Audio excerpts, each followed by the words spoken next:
back to another episode of Year of the Empire. So we kind of finished the entire box set that we were going to do. There are some movies that are non-Empire Picture movies on the Empire Pictures box set because that makes sense. That we'll get to, like Troll 2 and stuff like that. But in the meantime, I was like, we're going to do one... I have seen Re-Animator. He has indeed seen Re-Animator, in case you missed our last Halloween special. So in this one, we're going to kind of do something that is sort of a sequel to stuff from the box set. And honestly, it's kind of the only sequel that was still under the Empire Pictures banner. Like, there's been multiple Trancers movies and, like, sort of sequels to Trolls, but none of them were actually under Empire Pictures. Trancers were Full Moon, and then the Troll stuff was just, who even knows what's going on with that.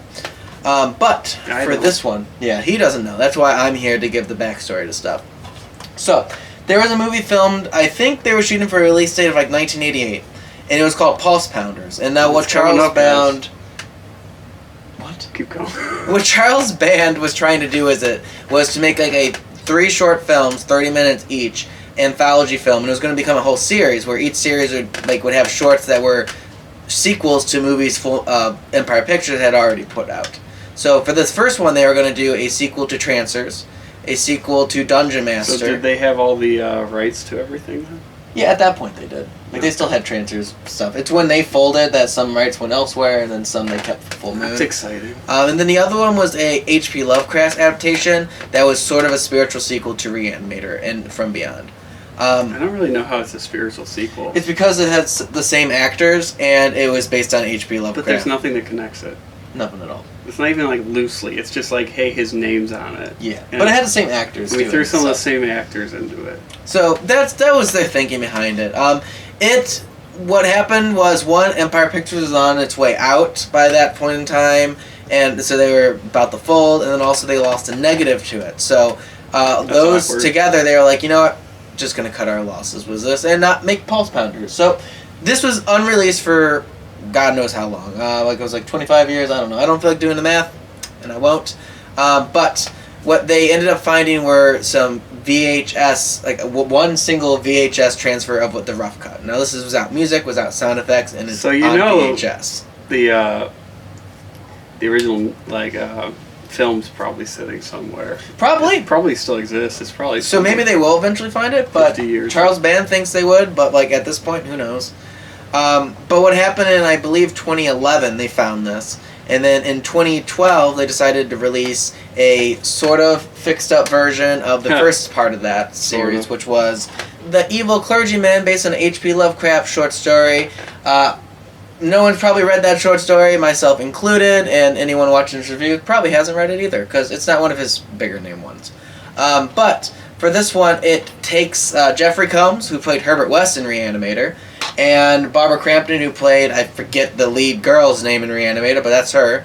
And then David Gale, who played the head doctor, like Dr. Carl Hill, I believe. Like the creepy guy who was walking around with a severed head. That guy also plays a weird creature in this one. And then David Warner, he's in a bunch of movies. He was in The Omen, most notably. And honestly, there isn't much to talk about this one. It's an H.P. Lovecraft story, much like Re-Animator, that is just overly sexualized for just the fun of it, I guess. So yeah, I don't have much to say about this one. It's about a clergyman who killed himself. Who's evil. He is evil. And Barbara Crampton, who was like his lover, comes to like the old place he used to live, just to kind of like say goodbye, basically. And his like ghost and spirit is still there. And is it, or do we even know what that was? Well, I'm assuming it's like his spirit in the room, because he kind of like shows her all these weird things that was happening, and revealed that he was just an evil guy. And she eventually kills herself just like he did, and then he kind of takes her body and now has possesses her to go out and live his life again. I didn't even catch that. Yeah, no, that's what happens in the end. She kills herself. So it's interesting, and also a sub thing where you reveal that the clergyman had like weird experiments he did, and one of them was like a little rat creature with a human face that starts like chowing down on Barbara Crampton's butt at one point. I mean, who would? And that's about it. Not much to say about this one. Honestly, I didn't love it. You just summed it up. Yeah. Essentially. The effects are done by John Carl Beekler, who I think he did effects for all 3 of these, and we mentioned his name many times, but Yeah, not much I want to say about The Evil Clergyman, to be perfectly honest with you guys. It was alright. Not like a bad adaptation of it, but like it doesn't look good. It's a VHS. You don't know if it was a bad adaptation because you've never actually. It wasn't bad. Like it wasn't a bad movie. It wasn't good.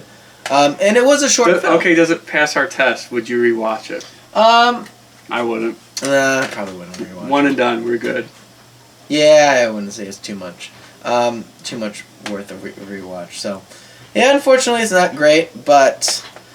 I would say watch it at least once. It is kind of interesting if you're a fan of Re-Animator. Seeing the same actors in vastly different roles. And if you really like it, watch it a second time. Yeah. There you go. I know they recorded new music for this by Richard Band, but the next movie we're going to watch, they actually just used just music cues from the previous one. This is Trancers, City of Los Angeles, also known as Trancers 1.5. At the time, this was a Trancers 2, because it was what was coming out, but when this was never released, eventually Trancers 2 came out in full moon, whole Trancers series, all the way through 6, and this one just kind of giving the title City of Los Angeles. Why? What does that have to do with anything? Well, the Los Angeles is like in the future, sometimes known as Los Angeles, even though they're not in the future a lot. I don't know. That's fair. Good enough. It's better than 1.5. This one brings Tim Thomerson back and Helen Hunt from Trancers. I love Trancers. I don't know how much you remember about it. One of the best ones that Empire put out. I don't remember. Tim Thomerson was awesome in it. I remember Tim Thomerson. Mm-hmm.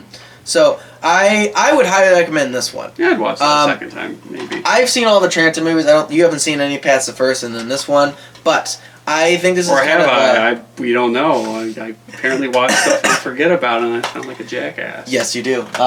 This one was a kind of interesting diversion for just if once you see all the Trancers movies, coming back and seeing like, oh, there's this whole lost film, and it actually kind of fits in cool. Like it's obviously very cheaper than the original Trancers. Plot was like, meh. Yeah. They show some stuff in the future. Basically, what happens is in the future, they this one person that Jack Death put away back when he was like basically being a Blade Runner. She gets out and then. Basically. She gets out and goes down the line to where Jack Death is in current time, which was like the 1980s, I guess. And they, I don't know, what do they do? I'm kidding. So, they go back and it's basically like her old ancestor trying to kill him. That's it. There's not much to it. It's just an interesting story. Like, it was this basically is a TV show. I can see and it. It just kind of took the basic plot of Trancers and so can't complain. I think it was pretty good. It does show some future stuff and some like present day stuff at the time, and they bring back Chief McNulty and then also the 13-year-old girl that he comes back to be is the same little girl that he went back to be like in the previous Even though one. she looks like she's like 15. Yeah. They put her in clothes that trying to make her look younger, and it just gives a weird vibe. But yeah, there's not a lot to it. The way he defeats the person in the end is dumb. Like, she just kind of falls down almost on her own accord, not even having anything to do with him. So yeah, it wasn't great, but like for a Trancers one, I would say this is really interesting. For like something small like that. And I kind of like their idea of what they wanted to do with Pulse Pounders, which was take all these movies that would never get a sequel otherwise, would just have like short 30-minute things. That's fair. And I wish they could have made that into a series, but alas, it was not meant to be. Now, if you listen to what we said earlier in the review, there was a third part of this. That would have been the finale. It was a sequel to Dungeonmaster. That has not been released on DVD or streaming. Do they have it? Yeah, the VHS tape has all three of them. And they even like had a promo on City of Los Angeles. The City of Los Angeles. You want to say Los Angeles? Yeah. Of what it would look like once they finish it. But this was back in 2012 and 2013. Oof. Nothing's happened Don't think since. that's happening. So they plan on putting it on streaming. It hasn't happened. Apparently it had the main guy from Dungeon Master, then also Richard Moll, who plays the Dungeon Master. They were both in it. I've seen it in the preview. It looked interesting. I would like to see it. Yeah, I'd like to at least watch it. I can see why they don't want to do a DVD release of it. I feel like there's not an audience for it. This one has the whole Trancer fan base. If you have the other Trancer movies, you'll get this. This has H.P. Lovecraft on it, connected to Re-Animator, which has a lot of pull out of any Empire Picture thing. And Jeffrey Combs and Barbara Crampton alone have enough pull, but unless you're a huge Richard Moll fan or like Dungeonmaster for some reason. That's fair. I don't think it would be. Put them all together and put it on a DVD. Yeah, honestly, that's what they should do. That's what they should have did, but they didn't. Yeah, 2 of 3. So they now have to buy them separate releases. But I'm not really sure what their game plan is because 66% is still. Still. That's a D. That's a D. Yeah, that's a D. We got the D. They got the D on this. So yeah, there's not much more I want to say. I wish you could have reviewed the full thing. Was the sequel to Dungeonmaster, but they got the D. They didn't. They did get the D. So there's not much more I want to say than talking about the D. So I guess we'll just probably end this review here. These are short stories. Not a lot to it. Kind of interesting, but again, not like essential stuff. But if you're a fan of Trancers, watch City of Los Angeles.